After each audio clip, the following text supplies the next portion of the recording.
ہاں غلام تھے بیچارے یا نوجوان تھے. نوجوانوں پر بزرگوں کو خود ہی حق حاصل ہوتا ہے جو چاہے کرے. اور غلام تو ملکیت ہوتا ہے, زندہ ذبح کر دے تبھی کوئی پوچھنے والا نہیں.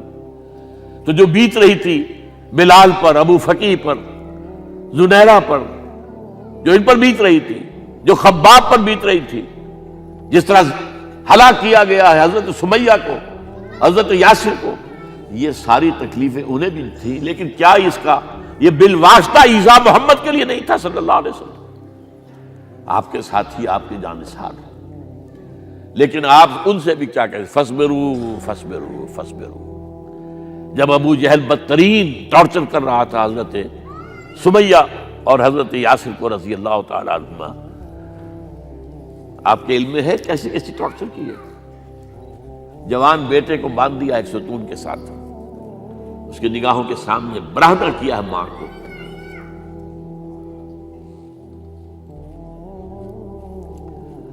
ہاتھ میں ایک مورتی ہے.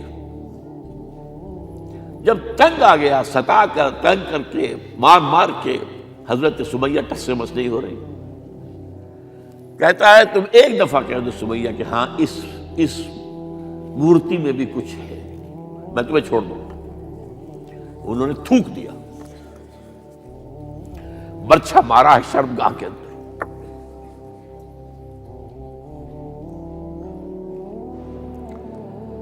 کتنی تکلیف پہنچی ہوگی حضور کو, لیکن آپ گزر رہے.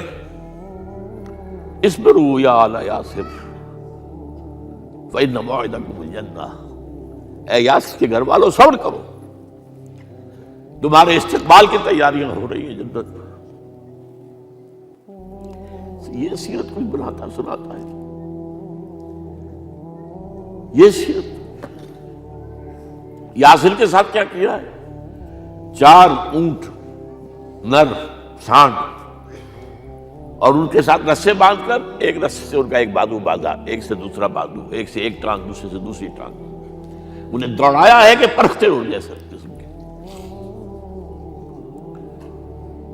یہ دین ایسے ہی قائم نہیں ہوا. عدل و انصاف کا نظام ٹھنڈے ٹھنڈے قائم نہیں ہوتا,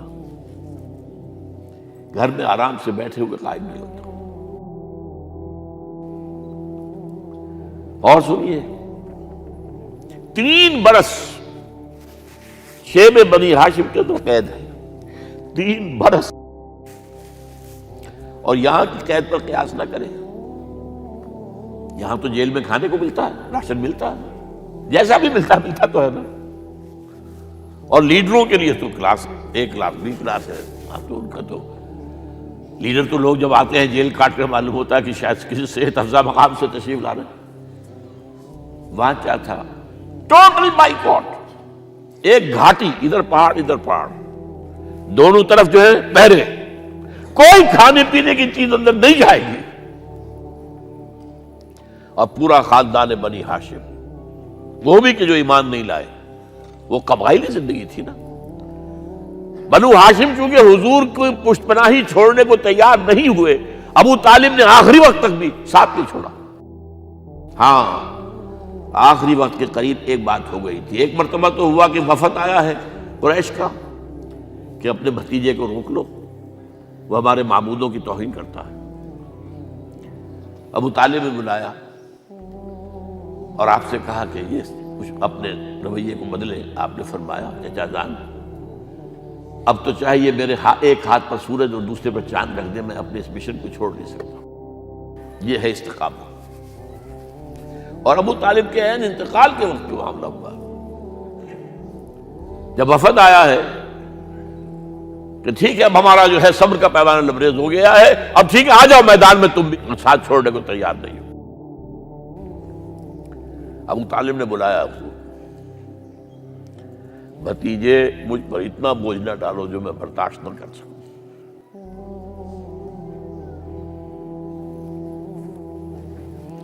حضور کی آنکھوں میں آنسو آ گئے. چچا جان اب تو یا یہ بات پوری ہوگی یا میں اپنے آپ کو ختم کر دوں, اسی میں ختم ہو جائے. 12 شیب بنی ہاشم میں 3 برس اس حال میں گزرے ہیں ٹوٹل بائیکاٹ، کوئی کھانے پینے کی نہیں۔ کچھ لوگ تھے شریف النفس، مثلا حکیم بن حزام تھے رضی اللہ تعالیٰ، اور بعد میں ایمان لے آئے۔ حضرت خدیجہ کے وہ رشتے دار تھے، وہ پہاڑ پر چڑھ کر ایک طرف سے رات کی تاریکی میں، دونوں دروازے تو بند ہیں، پہاڑ پر چڑھ کر چوٹی سے نیچے اتر کر کوئی چیزیں کھانے پینے کی دے آئے بس صلی اللہ علیہ وسلم۔ کوئی اور ایک آدھ ہوگا ایسا۔ یہاں تک نوبت آئی ہے کہ بنی ہاشم کے یہ پھول جیسے بچے معصوم بھوک سے بلبلا رہے ہیں، اور اس کے سوا کچھ نہیں ہے کہ سوکھے چمڑے ابال کر اس کا پانی ان کے حلق میں ٹپکا دیا جائے۔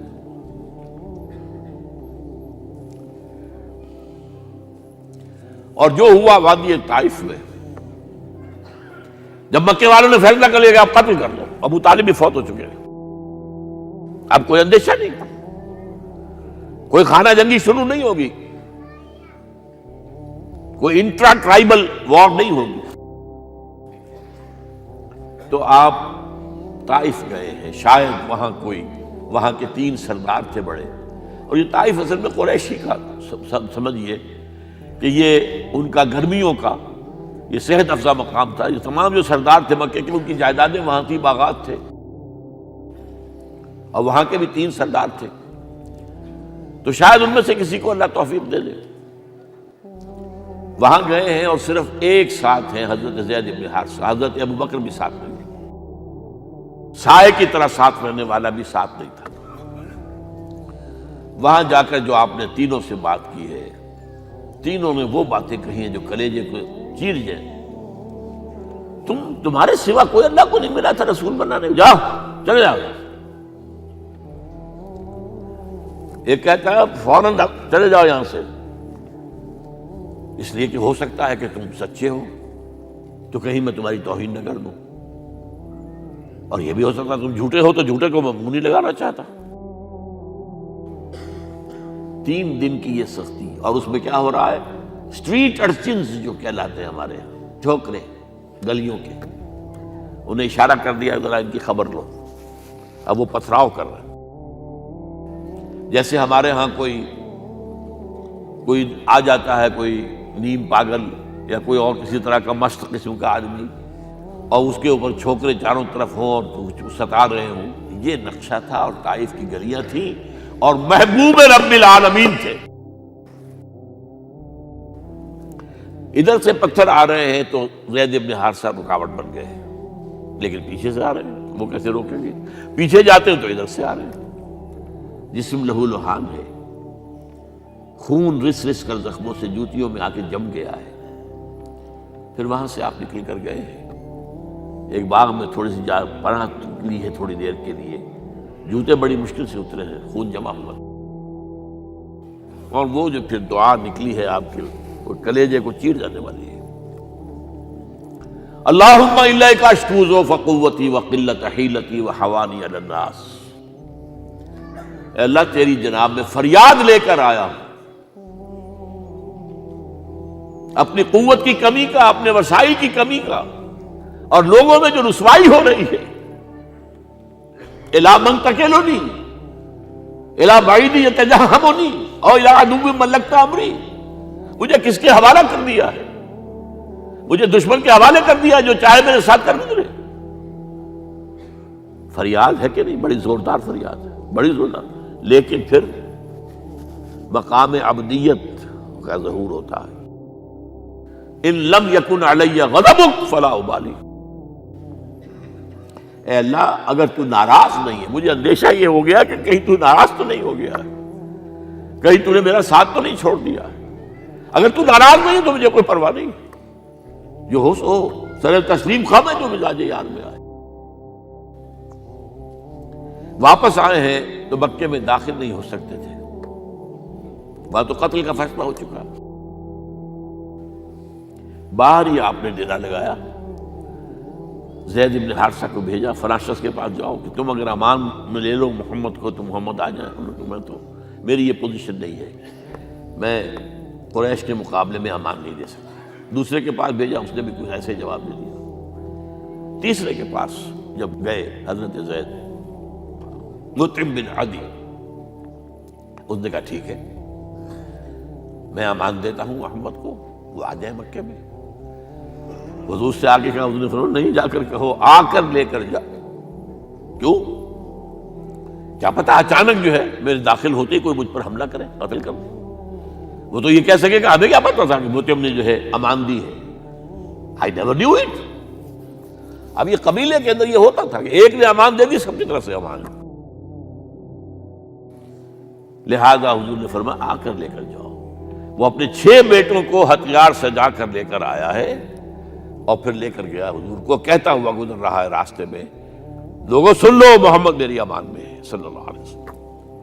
اس لیے آپ کو مکے کے اندر پھر 2.5 سال مزید رہنے کا موقع ملا ہے، اور اتنا بڑا احسان آپ نے مانا پھر مطعم بن عدی کا کہ غزوہ بدر میں جب 70 اسیر تھے قریش کے حضور کے پاس، تو آپ نے فرمایا تھا کہ اگر آج مطعم زندہ ہوتا اور وہ سفارش کرتا تو میں ان سب کو چھوڑ دیتا بغیر کسی فدیے کے۔ بہرحال یہ چند باتیں میں نے آپ کو بتائی، باقی تو یہ کہ غار ثور ہے کیسی کیسی، اور پھر غزوہ بدر سے پہلے کی رات ہے، اور وہ آپ کا زندگی کا طویل ترین سجدہ ہے اس میں، جہاں تک یہ الفاظ بھی آپ نے کہہ دیا، اللہ اگر کل یہ جو 313 یہاں جمع ہیں اگر یہ ختم ہو گئے تو پھر قیامت تک تیرا نام لینے والا کوئی نہیں ہوگا، میں آخری رسول اور میری یہ 15 برس کی کمائی ہے۔ اس پر کہا حضرت ابوبکر نے، وہ پہرےدار کی حیثیت سے کھڑے تھے، کہ حسبک حسبک حضور بس کیجئے بس کیجئے۔ بہرحال بدر ہے، احد ہے، زخمی ہوئے ہیں، دندان مبارک شہید ہوئے ہیں، خون اتنا بہا ہے کہ بے ہوش ہو گئے ہیں، اور خبر اڑ گئی ہے کہ آپ شہید ہو گئے۔ یہ سب کچھ، اور سب سے بڑھ کر حمزہ کی لاش سامنے آئی۔ کیسی لاش؟ ناک کٹی ہوئی ہے، کان کٹے ہوئے ہیں، پیٹ چاک کر کے کلیجہ چبایا ہوا ہے۔ کس طرح برداشت کیا ہوگا آپ نے؟ اپنے اوپر طاری کر کے دیکھیں، یہ حمزہ کون ہے؟ چچا ہے، دودھ شریک بھائی ہے، خالہ داد بھائی ہے، ساتھ کا کھیلا ہوا ہمجولی ہے، اور اس کی لاش ہے۔ جو قلب اطہر پر بیت رہی تھی وہ مدینے میں آ کر ایک بڑا ماحول بدلا ہوا تھا، تب وہ بات سامنے آ گئی۔ جب آپ مدینے واپس تشریف لائے ہیں تو ظاہر بات ہے کہ زیادہ انصار کے لوگ تھے جو شہید ہوئے تھے۔ بدر میں مہاجرین تو میرے خیال 1/4 تھے نمبر کے اندر، 3/4 تو انصاری تھے۔ اسی طریقے سے احد کے اندر معاملہ ہے، تو مختلف گھروں سے عورتوں کے بین کرنے کی آوازیں آ رہی تھی، اس لیے کہ اس وقت تک بین کرنا حرام نہیں قرار دیا گیا تھا، ممنوع نہیں تھا۔ آوازیں سن کر حضور کی زبان مبارک سے نکل گیا، اما حمزہ تو فلا بواکی لہو، ہائے حمزہ کے لیے تو کوئی رونے والی بھی نہیں ہے۔